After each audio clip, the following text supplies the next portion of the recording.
Hello friends, welcome to Chem Hub classes. Chem Hub classes में आपका स्वागत है। कैसे हैं दोस्तों आप सब? आई होप आप अच्छे होंगे। दोस्तों, पिछले लेक्चर में हम लोग पीरियोडिक प्रॉपर्टी पढ़ रहे थे, जिसमें पीरियोडिक प्रॉपर्टी में हम एटॉमिक रेडियस के बारे में बात किए थे और उसके बाद हम एटॉमिक रेडियस के टाइप्स देखे थे। टाइप्स क्या क्या थे? टाइप्स थे दोस्तों कोवेलेंट रेडियस, उसके बाद वंडर वाल रेडियस और उसके बाद क्या था? Metallic radius. मेटालिक रेडियस दोस्तों, एटॉमिक रेडियस के बारे में क्या बताया था कि न्यूक्लियस और आउटर मोस्ट सेल इलेक्ट्रॉन के बीच की दूरी को हम क्या कहते हैं? Atomic radius. जैसे कोई एटम, इसका न्यूक्लियस ए है और इसके सेल्स हैं, ये आउटर मोस्ट सेल है। अगर यहाँ कोई इलेक्ट्रॉन है तो ये न्यूक्लियस से आउटर मोस्ट इलेक्ट्रॉन का जो डिस्टेंस है उसी को हम क्या कहते हैं? Atomic radius. Distance between the nucleus and outer most electron is called atomic radius. मतलब ये आउटर मोस्ट सेल में जो इलेक्ट्रॉन है उसका न्यूक्लियस से दूरी कितना है, उसी को हम एटॉमिक रेडियस कहते हैं। इसके बाद हमने बात किया था कोवेलेंट रेडियस, इसके टाइप्स, इसमें हम अलग अलग पढ़ते हैं। तो कोवेलेंट रेडियस मैंने क्या बताया था? मान लीजिए कोई एटम है और एक और कोई एटम है। ये दोनों एटम सेम भी हो सकते हैं, नहीं भी हो सकते हैं। ये लाइक एटम भी हो सकते हैं, डिफरेंट भी हो सकती हैं। ये दोनों एटम आपस में क्या बना रहे हैं? कोवेलेंट बॉन्ड बना रहे हैं। तो इनके सेंटर का मतलब इनके न्यूक्लियाई का जो बीच का डिस्टेंस है उसका हाफ कर दो, क्या हो जाएगा? Covalent radius. जैसे ए है, ए लाइक एटम ने ले लिया तो डिस्टेंस क्या हो जाएगा? DAA। इसका हाफ कर दो, क्या आ जाएगा? Covalent radius. फिर हमने वंडर वाल रेडियस के बारे में बात किया था। वंडर वाल रेडियस क्या बताया था कि मान लीजिए ये हीलियम एटम है और एक और है। दोस्तों, हीलियम एटम क्या है? नोबल गैस होता है। जो नोबल गैस होते हैं वो कोवेलेंट बॉन्ड का फॉर्मेशन नहीं करते, इसलिए हम उसका कोवेलेंट रेडियस नहीं निकाल सकते हैं। हम इसका क्या ले सकते हैं? वंडर वाल रेडियस। तो ये जो हीलियम एटम है, जितने क्लोज आ सकते थे आ गए, मतलब अपने क्लोजेस्ट पॉसिबल अप्रोच में आ गए। इससे क्लोज लाएंगे तो ये दूर भागने लगेंगे। तो इस सिचुएशन में इनके सेंटर से सेंटर का जो डिस्टेंस है उसका हाफ कर दो, क्या हो जाएगा? वंडर वाल रेडियस हो जाएगा। मतलब ये दो नोबल गैस है, मान लीजिए तो एटम है और एक क्या है? नॉन बॉन्डेड है। ये अपने क्लोजेस्ट पॉसिबल अप्रोच में आ गए और इस सिचुएशन में इनके सेंटर से सेंटर का जो डिस्टेंस है उसका हाफ कर दो, क्या हो जाएगा? वंडर वाल रेडियस बराबर हो जाएगा। फिर मैंने मेटालिक रेडियस के बारे में बात किया था कि मान लीजिए कोई एटम है, एक एटम ये है, एक मान लीजिए ए और ये है। ये क्या कर रहे हैं? एक दूसरे को जस्ट टच कर रहे हैं। क्या कर रहे हैं? जस्ट टच कर रहे हैं। तो इनके बीच का जो डिस्टेंस है उसका हाफ कर दो, क्या हो जाएगा? Metallic radius. मतलब जो जैसे हम कोई आयरन का रॉड लेते हैं, आयरन रॉड कैसे? मान लीजिए कोई आयरन का रॉड है, ऐसे क्या है? आयरन का रॉड है। तो इसमें मेटल का जो अरेंजमेंट होता है कैसे होता है? ऐसे ऐसे होता है, 3D होता है। अब ये क्या है? जो मेटालिक रेडियस की हम बात किसमें करते हैं? जैसे जो ये दो मेटल हैं, ये एडजेसेंट मेटल है। क्या है? दो एडजेसेंट मेटल के बीच का जो डिस्टेंस है उसका हाफ कर दो मेटालिक रेडियस। मतलब ये the distance between two nearest neighbouring atom in the metallic crystal lattice. मतलब जो मेटल होते हैं वो मेटालिक क्रिस्टल लैटिस में एग्जिस्ट करते हैं। ठीक है? मतलब इनके बीच का जो डिस्टेंस होगा उसका हाफ कर दो मेटालिक रेडियस होगा। मतलब the distance between two nearest atom in the metallic crystal lattice. ये क्या है? मेटालिक क्रिस्टल लैटिस बना हुआ है। आई होप आपको समझ में आया होगा। अब हम आगे बढ़ते हैं।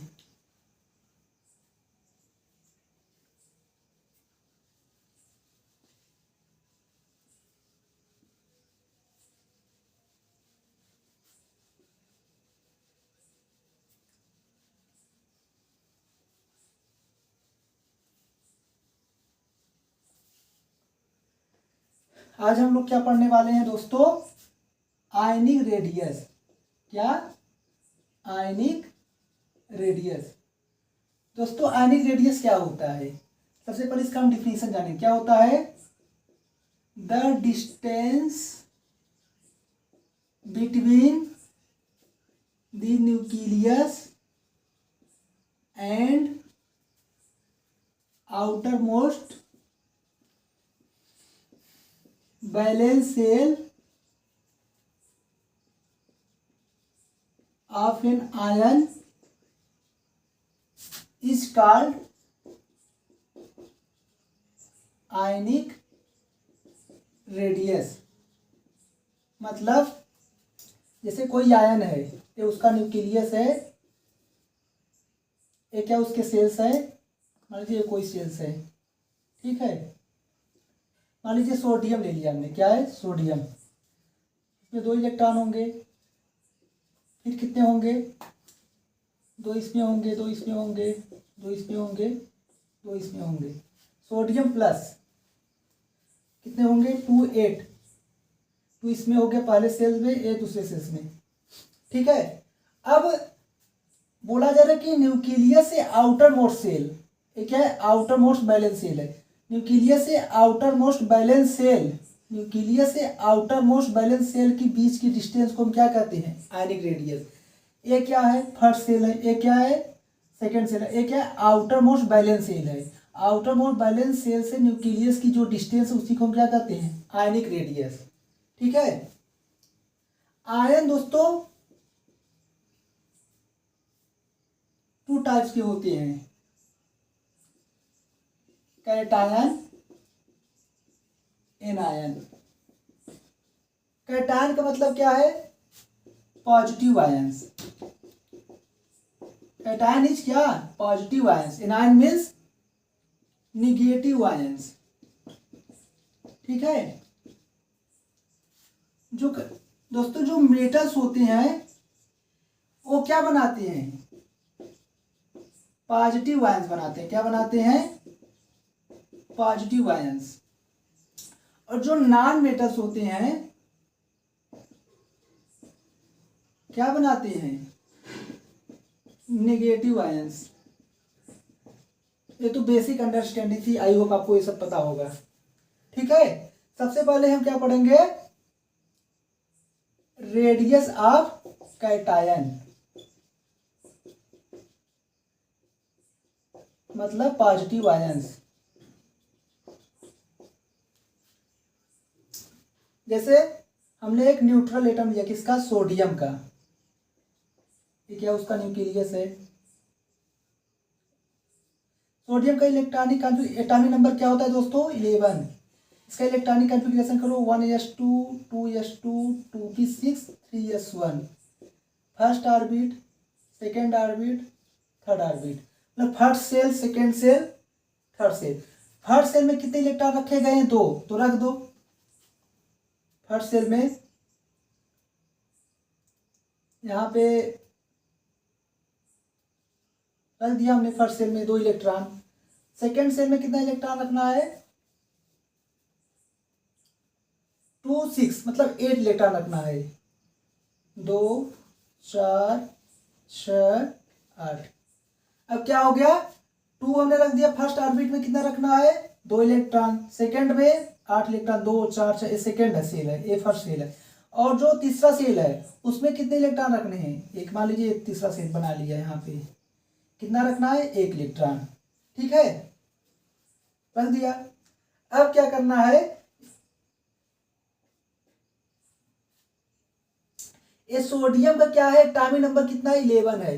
जो एटॉमिक नंबर होता है आपको पता होना चाहिए, एटॉमिक नंबर को हम जेड से डिनोट करते हैं, वो किसके बराबर होता है? Number of proton, number of electron, ठीक है।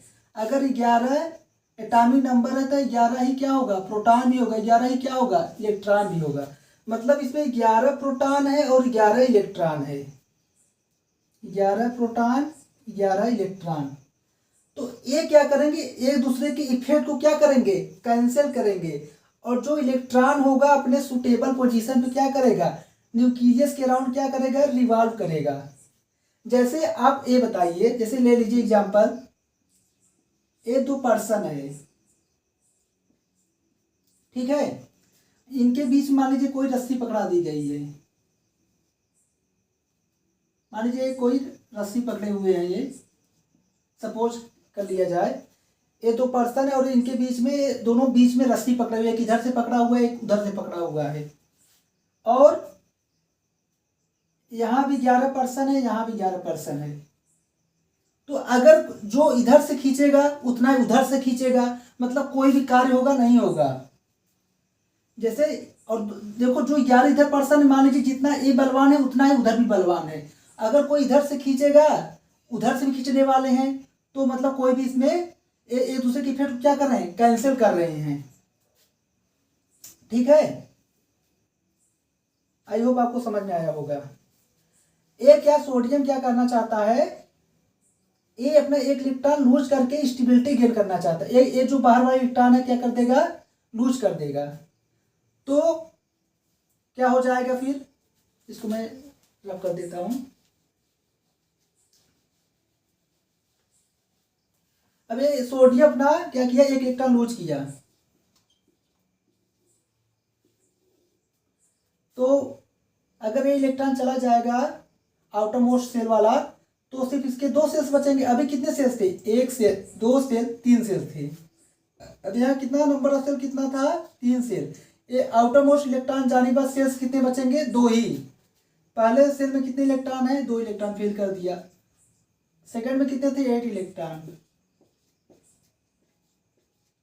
ठीक है, ये क्या हो गया, प्लस चार्ज आ गया। अभी ये क्या था, न्यूट्रल था। ये क्या हो गया, जब ये इलेक्ट्रॉन लूज किया, इलेक्ट्रॉन लूज क्यों किया, स्टेबिलिटी गेन करने के लिए। इसके अब आउटर मोस्ट में क्या हो गए, 8 इलेक्ट्रॉन हो गए, 2 4 6 8। तो ये क्या किया, एक इलेक्ट्रॉन लूज करके स्टेबिलिटी गेन कर लिया। तो अब ये न्यूट्रल नहीं रहा, अब क्या बन गया, आयन बन गया। ठीक है, अब यहाँ सेल्स कितने हो गए, यहाँ सेल्स 2 ही हैं। कितने सेल्स हैं, 2 ही सेल्स हैं। अब यहाँ प्रोटॉन तो 11 ही थे, प्रोटॉन कितने थे, 11 थे, लेकिन यहाँ इलेक्ट्रॉन कितने हो गए, 10 हो गए, क्योंकि एक इलेक्ट्रॉन ये लूज कर दिया। तो इसके पास बाहरी सेल में क्या हुआ, एक इलेक्ट्रॉन था वो निकल गया, तो सेल्स भी खत्म हो गया। और उसके बाद इसके पास कितने इलेक्ट्रॉन बचे, 10 इलेक्ट्रॉन, 2 फर्स्ट सेल में, बाकी सेकेंड सेल में।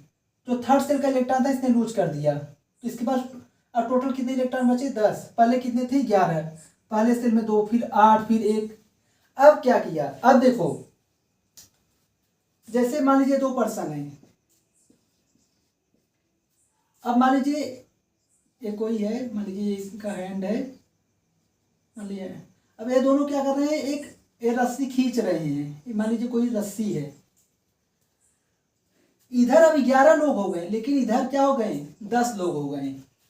रस्सी किधर ज्यादा खींचेगी, इस साइड खींचेगी।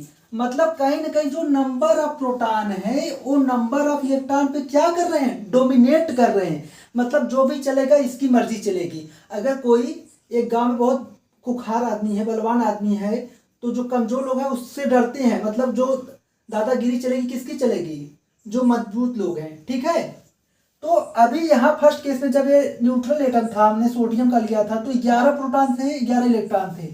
तो जितनी इसकी बात चल रही थी उतनी उसकी चल रही थी। अगर एक गांव में 2 लोग मजबूत है तो कोई एक दूसरे पे हावी नहीं होगा, तो ये एक दूसरे को क्या कर रहे थे, इफेक्ट कैंसिल करते। लेकिन ऐसा नहीं है, यहाँ जो प्रोटॉन है वो इलेक्ट्रॉन पे क्या कर रहा है, डोमिनेट कर रहा है। तो ये जो प्रोटॉन है क्या करेगा, इलेक्ट्रॉन को अपनी तरफ खींच करके न्यूक्लियस तरफ ले जाएगा। प्रोटॉन क्या करता है, pull the electron towards the nucleus. ये क्या करेगा, इलेक्ट्रॉन को किसकी तरफ खींच रहा है, न्यूक्लियस तरफ खींच रहा है। इस न्यूक्लियस की तरफ खींचने से क्या होगा, अट्रैक्शन ज्यादा हो रहा है। अट्रैक्शन ज्यादा होने से मतलब है कि जो डिस्टेंस है। कहने का मतलब है यहाँ 11 प्रोटॉन 11 इलेक्ट्रॉन था। जैसे एक घर में 4 लोग हैं और चारों की पिटाई हो रही है, अगर धीरे से कोई एक छुड़ाकर भाग गया तो उसमें जो झगड़ा, जैसे एक घर में 4 लोग बच्चे हैं और उसके पापा पीट रहे हैं चारों को, तो चारों को बराबर मान लीजिए मार खा रहे हैं, लेकिन अगर कोई एक चला गया तो उसका भार इन सब पे पड़ने लगे। मतलब जैसे यहाँ 11 प्रोटॉन 11 इलेक्ट्रॉन था, मतलब 11 प्रोटॉन का जो अट्रैक्शन था 11 इलेक्ट्रॉन पे था। न्यूक्लियस का जो अट्रैक्शन था वो 11 इलेक्ट्रॉन पे था, लेकिन क्या हुआ यहाँ इलेक्ट्रॉन कम हो गए। मतलब अभी 11 इलेक्ट्रॉन पे 11 प्रोटॉन का अट्रैक्शन देखने को मिला था, लेकिन यहाँ क्या हुआ इलेक्ट्रॉन कम हो गए। इलेक्ट्रॉन कम होने से क्या होगा अट्रैक्शन और ज़्यादा बढ़ जाएगा। जैसे वही मैं बताया ना, एक घर में 2-3 बच्चे हैं और सबकी पिटाई हो रही है, अगर धीरे को ये छुड़ाकर भाग लिया, जो बचे रहेंगे उनको और ज़्यादा पिटाई होने लगेगी, मतलब उसका भार इसको मिल जाएगा। ठीक उसी प्रकार से यहाँ अट्रैक्शन कम था, न्यूक्लियस और इलेक्ट्रॉन के बीच अट्रैक्शन यहाँ कम था, लेकिन यहाँ एक इलेक्ट्रॉन जाने के बाद प्रोटॉन 11 के 11 रह गए, लेकिन इलेक्ट्रॉन कम हो गया, अब प्रोटॉन डोमिनेट कर गए, तो इनके बीच अट्रैक्शन बहुत ज़्यादा बढ़ गया। अट्रैक्शन ज़्यादा बढ़ने से क्या हो गया, जो एटॉमिक रेडियस है वो कम होने लगी, वो पास आने लगे, तो ये सेल्स है क्या हुए आउटरमोस्ट सेल करीब आने लगे। इससे क्या हो एटॉमिक रेडियस क्या हो गई घट गई। आई होप आपको समझ में आया होगा। मतलब ये निकला कि जो न्यूट्रल एटम है उसका जो रेडियस या साइज है क्या है कम है, किससे आयनिक से, मतलब आयनिक रेडियस से। आयनिक में हम कौन सी बात कर रहे हैं कैटायनिक की। मतलब यहां से हमने क्या जाना, एक मिनट, हमने ये जाना कि जो न्यूट्रल एटम था इलेक्ट्रॉन 11 प्रोटॉन थे 11 इलेक्ट्रॉन थे, जो अट्रैक्शन लग रहा था ऐसा नहीं अट्रैक्शन लग रहा था, ठीक ठाक लग रहा था, लेकिन जब एक इलेक्ट्रॉन चले गए, अभी 11 प्रोटॉन 11 इलेक्ट्रॉन के बीच में कहानी चल रही थी, उनके बीच अट्रैक्शन था, लेकिन जब 11 प्रोटॉन रह गए लेकिन एक इलेक्ट्रॉन निकल गया, इलेक्ट्रॉन कम हो गए प्रोटॉन ज्यादा हो गए। अब ये 11 प्रोटॉन का कंट्रीब्यूशन मात्र 10 पे, तो और ज्यादा मतलब इनका इफेक्ट देखने को मिलेगा। अभी 11-11 का चल रहा था, अभी यहाँ 11-10 पे अपना इफेक्ट लगा रहे, मतलब इफेक्ट ज्यादा बढ़ जाएगा, न्यूक्लियस और इलेक्ट्रॉन के बीच अट्रैक्शन ज्यादा बढ़ जाएगा, तो क्या होगी इलेक्ट्रॉन न्यूक्लियस की तरफ क्या होंगे मूव करेंगे, शिफ्ट होंगे, इससे क्या होगा रेडियस घट जाएगी। तो इससे साबित हुआ कि जो न्यूट्रल एटम है उसका रेडियस क्या होता है, साइज क्या होता है, ज्यादा होता है, किससे आयनिक रेडियस से या कैटायनिक रेडियस से, कैटायन से। ये क्या है कैटायन है। ठीक है, आई होप आपको समझ में आया होगा। आगे बढ़ते हैं।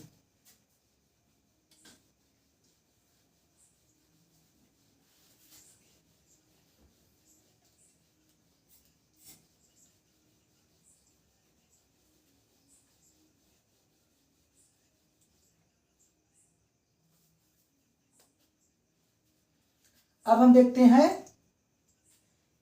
हमने रेडियस ऑफ कैटायन देखा, अब हम देखेंगे रेडियस ऑफ एन आयंस। किसका रेडियस देखेंगे एन आयंस का, मतलब नेगेटिव आयंस। ठीक है, फ्लोरीन हमने ले लिया, फ्लोरीन एक न्यूट्रल एटम लिया, इसका इलेक्ट्रॉनिक कॉन्फ़िगरेशन क्या होगा 1s2 2s2 2p6, क्या होता है एटॉमिक नंबर 9 होता है, 1s 2s 2p क्या हो जाएगा 5 होगा, 2 और 5 2 7। ठीक है, अब ये क्या है सेकेंड पीरियड का एलिमेंट होता है। कितने सेल्स हैं 2 सेल्स हैं, ये फ्लोरीन है, हर सेल में कितने इलेक्ट्रॉन है 2 बना दिया, फिर अगले सेल में कितने इलेक्ट्रॉन है 7 इलेक्ट्रॉन है, 5 2 7, 2 इलेक्ट्रॉन 2 इलेक्ट्रॉन 2 इलेक्ट्रॉन, यहाँ क्या है 1 इलेक्ट्रॉन। ठीक है, अब क्या है ये फ्लोरीन जो है ये नॉन मेटल्स है, और ये स्टेबिलिटी गेन करने के लिए क्या करेगा बाहर से इलेक्ट्रॉन को एक्सेप्ट करेगा। यहां से मान लीजिए एक इलेक्ट्रॉन ने क्या कर लिया एक्सेप्ट कर लिया, अभी पहले स्टार्टिंग कितने थे मान लीजिए, अभी इलेक्ट्रॉन एक्सेप्ट नहीं किया है। ठीक है, तो अभी 9 प्रोटॉन थे और 9 ही इलेक्ट्रॉन थे, ठीक है। मतलब 9 प्रोटॉन का अट्रैक्शन 9 इलेक्ट्रॉन पे लग रहा था।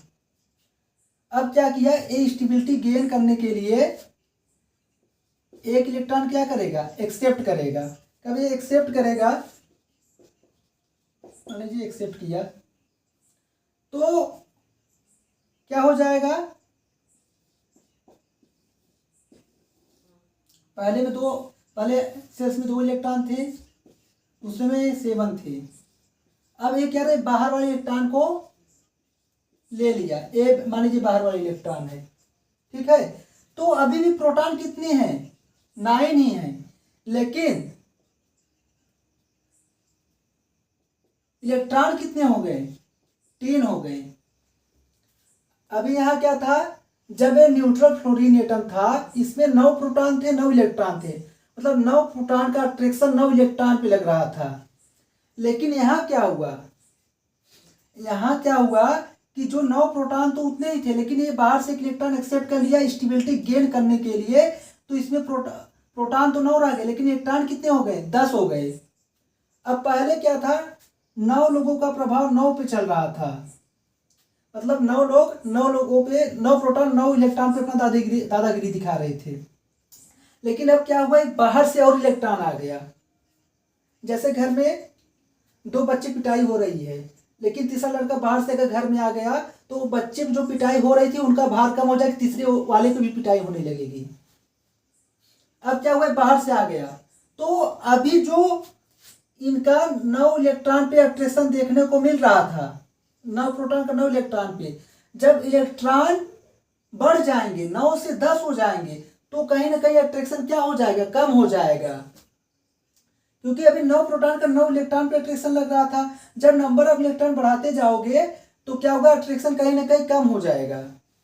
तो अट्रैक्शन कम होने से क्या हो जाएगा, जो इलेक्ट्रॉन्स है वो बाहर की तरफ शिफ्ट होने लगेंगे, न्यूक्लियस से क्या होंगे, दूर जाने लगेंगे। तो इससे क्या हो जाएगा,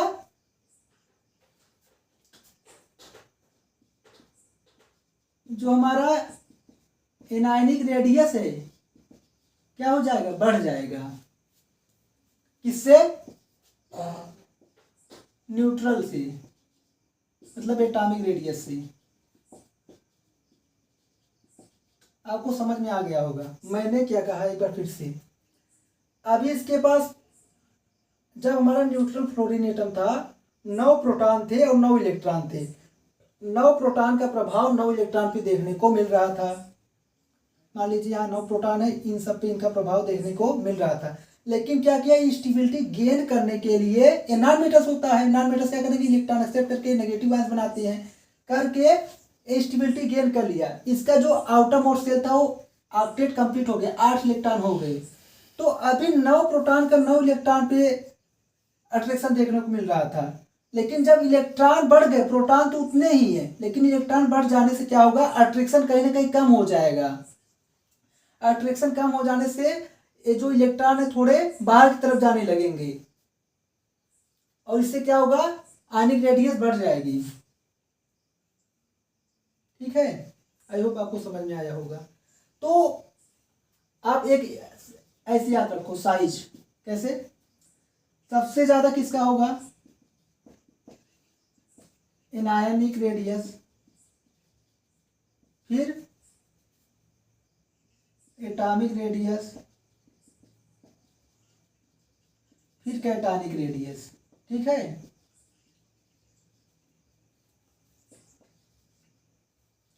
मतलब ऐसे देख सकते हो, जो एनायनिक रेडियस का है ये ज्यादा होता है किससे, पेरेंट एटम से। मतलब ये जो फ्लोरीन है इसका साइज ज्यादा होगा किससे, न्यूट्रल फ्लोरीन से। जो फ्लोरीन आयन से इसका साइज किससे ज्यादा होगा, न्यूट्रल फ्लोरीन से। और ये क्या होगा, जो कैटायनिक रेडियस है इसका साइज क्या होगा, कम होगा न्यूट्रल सोडियम से। ठीक है, अब आगे हम एग्जाम्पल करेंगे तो आपको अच्छे समझ में आएगा।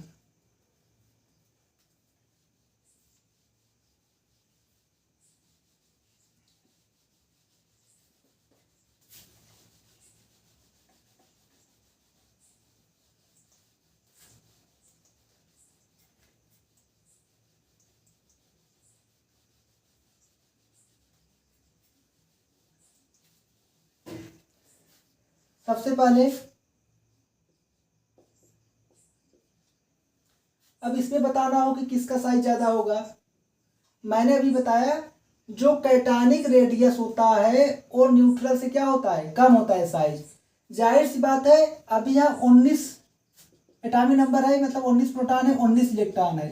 ये क्या किया, पोटेशियम से पोटेशियम प्लस आयन कब बनेगा, जब एक इलेक्ट्रॉन लूज करेगा। इलेक्ट्रॉन लूज करने का मतलब है इलेक्ट्रॉन की संख्या कम हो गया, प्रोटॉन की संख्या उतना ही है, मतलब कहीं ना कहीं अट्रैक्शन बढ़ जाएगा। अट्रैक्शन बढ़ जाएगा, जो आउटर मोस्ट सेल है वो न्यूक्लियस तरफ शिफ्ट होंगे, इससे क्या होगा, उनका रेडियस क्या हो जाएगा, घट जाएगा। तो मतलब इसका ज़्यादा हुआ, इसका कम हुआ, ठीक है। अब जैसे फ्लोरीन है, एक क्या हुआ, फ्लोरीन न्यूट्रल था, इसने एक इलेक्ट्रॉन लिया, एक इलेक्ट्रॉन लेने से क्या होगा, इसके आउटर मोस्ट में कितने हो गए, 10 इलेक्ट्रॉन हो गए।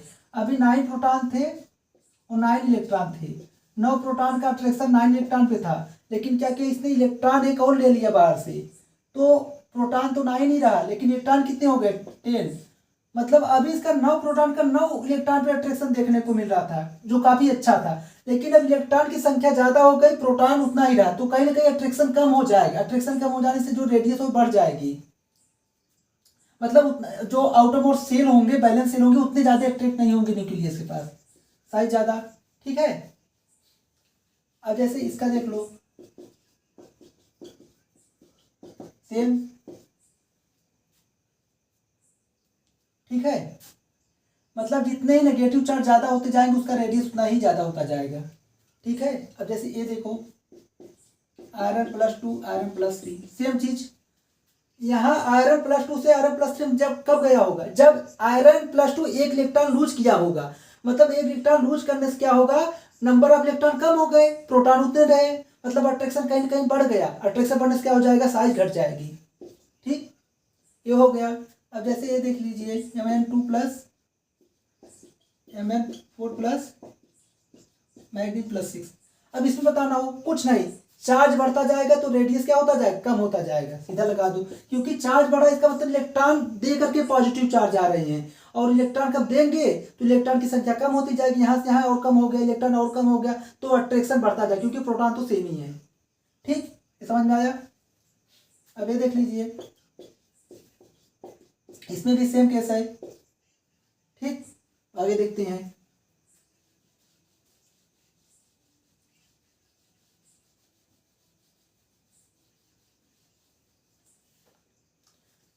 हम ट्रेंड देखते हैं, एटॉमिक रेडियस।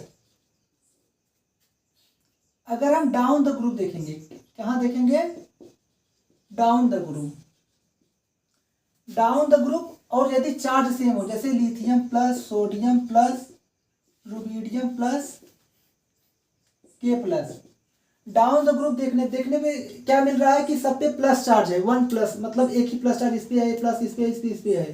तो डाउन द ग्रुप देखने में क्या होता है, इनका जो साइज होता है क्या होता है, बढ़ता है। क्यों, क्योंकि यहाँ से आने पे नंबर ऑफ सेल्स बढ़ रहे हैं, यहाँ से आने पे नंबर ऑफ सेल्स बढ़ रहे हैं, यहाँ से आने पे नंबर ऑफ सेल्स बढ़ रहे हैं, और जो चार्ज है वो सेम ही है, +1 +1 +1 +1। मतलब इससे ये पता चला कि डाउन द ग्रुप जाने पे एटॉमिक नंबर बढ़ रहा है, नंबर ऑफ सेल्स बढ़ रहा है। नंबर ऑफ सेल्स बढ़ रहा है मतलब इलेक्ट्रॉन की न्यूक्लियस से दूरी बढ़ती जा रही है, मतलब अट्रैक्शन कम होगा, डिस्टेंस बढ़ता जाए मतलब एटॉमिक रेडियस बढ़ेगा। और अक्रॉस द पीरियड देखते हैं, ये डाउन द ग्रुप देखा हमने, अक्रॉस द पीरियड क्या होता है, घटता है, क्योंकि न्यूक्लियर चार्ज क्या होती है, बढ़ती है, ठीक है। अब सब इंपॉर्टेंट एग्जाम्पल की हम बात करेंगे, किसकी, सब इंपॉर्टेंट एग्जाम्पल।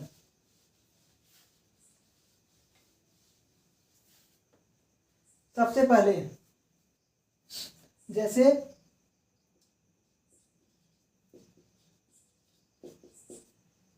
अब आपको इसमें बताना हो किसका साइज ज्यादा किसका size come.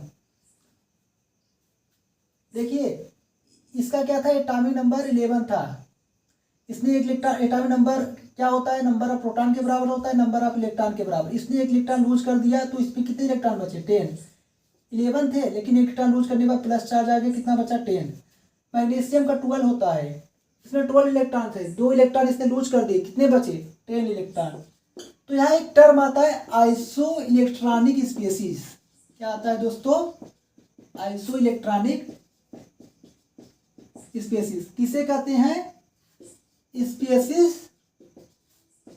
Having same number of electrons. समझ में आया? मतलब ऐसे स्पीसीज जिनके पास नंबर ऑफ इलेक्ट्रॉन सेम हो, जैसे यहाँ पे सोडियम प्लस मैग्नीशियम 2+, दोनों के नंबर ऑफ इलेक्ट्रॉन सेम है और दोनों थर्ड पीरियड के एलिमेंट है। किसके हैं? Third period. मतलब इसमें भी 3 सेल है, इसमें भी। ठीक है, तो अगर इसमें हमें साइज निकालना हो, क्या देखेंगे? हम लेफ्ट से राइट जाएंगे, क्या करेंगे? लेफ्ट से राइट जब जाएंगे तो न्यूक्लियर चार्ज क्या होगा? बढ़ रहा है, तो एटॉमिक साइज क्या हो रहा है? घट रहा है। इसका एक ट्रिक आप ऐसे भी याद कर सकते हो, आइसो, लेकिन ये रूल कब लगेगा? जब आइसो इलेक्ट्रॉनिक स्पीसीज हो। साइज क्या होता है? इनवर्सली प्रोपोर्शनल होता है किसके? एटॉमिक नंबर के। इसका एटॉमिक नंबर 11 है, इसका है 12 है। यहाँ से यहाँ जाने पर एटॉमिक नंबर बढ़ा है, मतलब साइज घट रहा है, मतलब साइज इसका ज्यादा होगा। मतलब कई तरीके से आप निकाल सकते हो। ठीक है, अब जैसे इसका हो गया, अब इसमें बताना होगा आपको, कैसे बताओगे? फिर से 9 था, 1 इलेक्ट्रॉन ले लिया, कितना हो गया? 10 इलेक्ट्रॉन। 8 था, 2 ले लिया, 10 इलेक्ट्रॉन। 7 था, 3 इलेक्ट्रॉन ले लिया, 10 इलेक्ट्रॉन। फिर से इनमें क्या है? नंबर ऑफ इलेक्ट्रॉन सेम है, मतलब ये क्या? आइसो इलेक्ट्रॉनिक स्पीसीज है। इसमें फिर से यही रूल लगेगा, size inversely proportional to atomic number. इसका एटॉमिक नंबर 9 होता है, इसका 8 होता है, इसका 7 होता है। 9, 8, 7 क्या होगा? साइज क्या होगा? एटॉमिक नंबर ज्यादा, साइज कम, साइज ये हो जाएगा। ठीक है, आई को आपको समझ में आया होगा। अब जैसे कार्बन, नाइट्रोजन, सिलिकॉन, फास्फोरस ले लिया। अब आप इसमें बताओ साइज का ऑर्डर।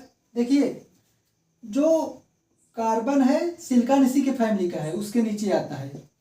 ठीक है, जो नाइट्रोजन है इसी का फैमिली का है, फास्फोरस। यहाँ से हम नीचे जा रहे हैं, यहाँ से यहाँ नीचे जा रहे हैं। ठीक है, मतलब सिलिकॉन का कहीं ना कहीं साइज कार्बन से ज्यादा होगा और फास्फोरस का नाइट्रोजन से ज्यादा होगा। मतलब ये तो हमें आइडिया मिल गया कि इन दोनों से सिलिकॉन और फास्फोरस की साइज क्या है? इन दोनों से ज्यादा है। ठीक है, अब हमें इन दोनों में डिस्टिंग्विश करना है। देखो, सिलिकॉन क्या होता है? 14 होता है, इसका क्या होता है? एटॉमिक नंबर 15 होता है। ठीक, इसका 14 होता है, इसका 15 होता है। और हमें पता है लेफ्ट से राइट जाने पर क्या होता है? न्यूक्लियर चार्ज बढ़ता है, एटॉमिक रेडियस क्या होता है? घटता है। तो मतलब सिलिकॉन का ज्यादा होगा फास्फोरस से। यहाँ ये क्लियर हो गया।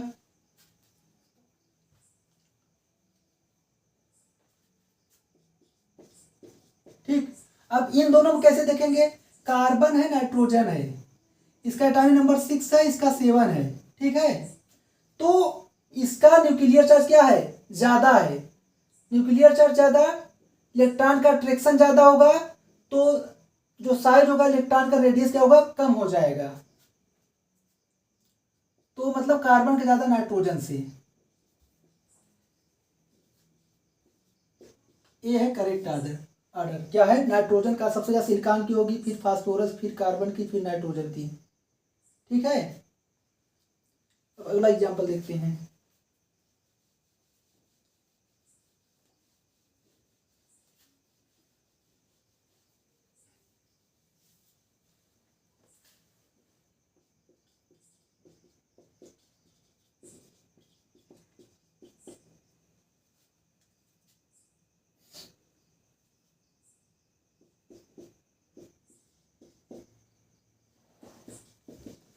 अब इसमें बताना हो आपको। देखिए दोस्तों, ए भी 10 इलेक्ट्रॉन है, ए भी 10 इलेक्ट्रॉन है, ए भी 10 इलेक्ट्रॉन है। कैसे? एटॉमिक नंबर 11 होता है, इसने 1 इलेक्ट्रॉन लूज कर दिया, 10 बचा। 12 होता, 2 इलेक्ट्रॉन निकाल दिया, 10 बचा। 13 होता, 3 इलेक्ट्रॉन, 10 बचा। 9 था, 1 इलेक्ट्रॉन ले लिया बाहर से, 10 इलेक्ट्रॉन। 8 था, 2 ले लिया, 10 इलेक्ट्रॉन, 10 इलेक्ट्रॉन। फिर से इसमें क्या रहे? इलेक्ट्रॉन की संख्या सेम आ रही, मतलब ये क्या है? सारे के सारे आइसो इलेक्ट्रॉनिक स्पीसीज है। इस पे रूल हम क्या लगाते हैं? Size inversely proportional to atomic number. ठीक है, अब बताइए, अभी मैंने एक रूल बताया था। क्या बताया था? कि मैंने रूल ये बताया था, सबसे पहले एनायनिक रेडियस होता है सबसे ज्यादा साइज, फिर होता है एटॉमिक रेडियस मतलब न्यूट्रल वाला, कोई भी चार्ज ना हो, उसके बाद नंबर आता है क्या, किसका, कैटायनिक का। तो इससे देखने से इस रूल लगाने से हमें ये क्लियर हो जा रहा है कि इन तीनों का पक्का इन सबसे ज्यादा होने वाला है साइज रेडियस। ठीक है, अब इन तीनों हम कैसे देखेंगे, इन तीनों में जब आइसोइलेक्ट्रॉनिक स्पेसिस है तो हम ये रूल लगा देंगे, size inversely proportional to atomic number. इसका 11 होता है, इसका 12 होता है, इसका 13 होता है। तो इसमें साइज सबसे ज्यादा क्या हो जाएगा, इधर जहाँ पे न्यूक्लियर चार्ज बढ़ रहा है तो साइज क्या हो रहा है, कम हो रहा है। तो सबसे कम किसका होगा, एल्युमिनियम 3 का, फिर मैग्नीशियम 2+ का, फिर Na+ का। अब इन तीनों में क्या होगा, 10 इलेक्ट्रॉन है, हम size inversely proportional to atomic number रखेंगे। इसका 7 है, इसका 8 है, इसका 9 है। एटॉमिक नंबर सबसे कम, साइज सबसे ज्यादा, क्या हो जाएगा, क्लोरीन O2N3-। आई होप आपको बहुत अच्छे से समझ में आया होगा। अगला एग्जांपल देखते हैं।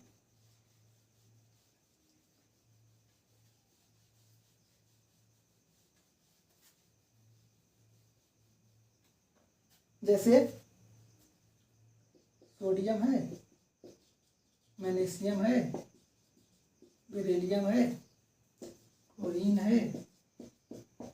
अब इसमें आपको ऑर्डर लगाना हो, कैसे लगाओगे,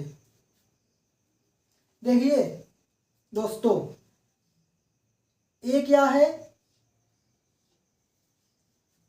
बेरिलियम सेकेंड ग्रुप का एलिमेंट है। इसके बाद किसका नंबर आता है, मैग्नीशियम का आता है।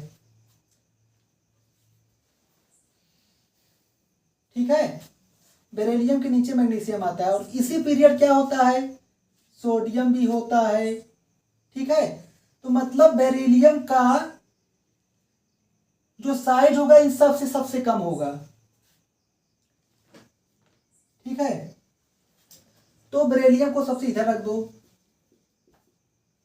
क्योंकि डाउन द ग्रुप जाने पे साइज बढ़ता है, क्योंकि नंबर ऑफ सेल्स बढ़ते हैं, एटॉमिक नंबर बढ़ते हैं, न्यूक्लियस इलेक्ट्रॉन का अट्रैक्शन कम हो जाता है, उनके बीच डिस्टेंस ज़्यादा हो जाता है इसके लिए। ठीक है, अब इसके बाद देखो, अब इन दोनों में मैंने कैसे बताया, मैंने ऐसे बताया कि इसके पास 10 इलेक्ट्रॉन है, इसके पास 10 इलेक्ट्रॉन है, आइसो इलेक्ट्रॉनिक हो गए। उसमें रूल लगाते हैं size inversely proportional to atomic number. इसका एटॉमिक नंबर 11 है, इसका 12 है, कम वाले का ज़्यादा हो जाएगा साइज।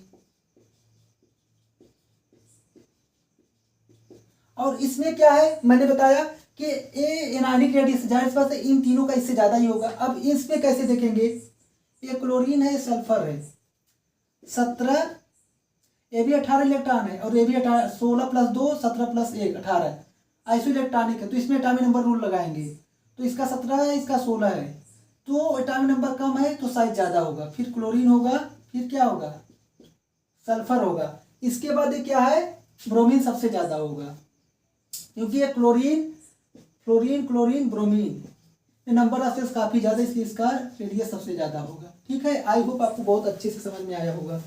अब जैसे ये ले लो, क्या होगा, नेगेटिव चार्ज बढ़ते जा रहे हैं तो साइज क्या होता जाएगा, बढ़ता जाएगा। ऐसे ही क्या ले लोगे,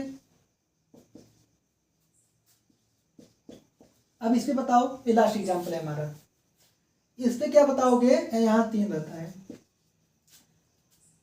क्या हो जाएगा, 17 atomic number plus 1 electron 18 electron हो गए, 16 + 2 इलेक्ट्रॉन 18 इलेक्ट्रॉन हो गए, 15 + 3 इलेक्ट्रॉन 18 इलेक्ट्रॉन। ये तीनों क्या है, आइसो इलेक्ट्रॉनिक स्पेसिस है, नंबर ऑफ इलेक्ट्रॉन सेम है।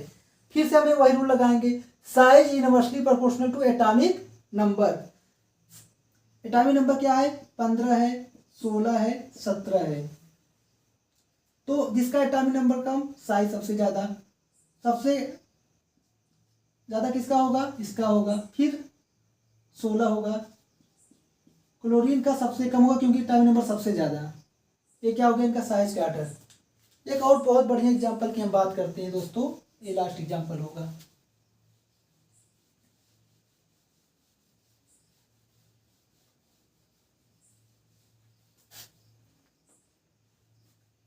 जैसे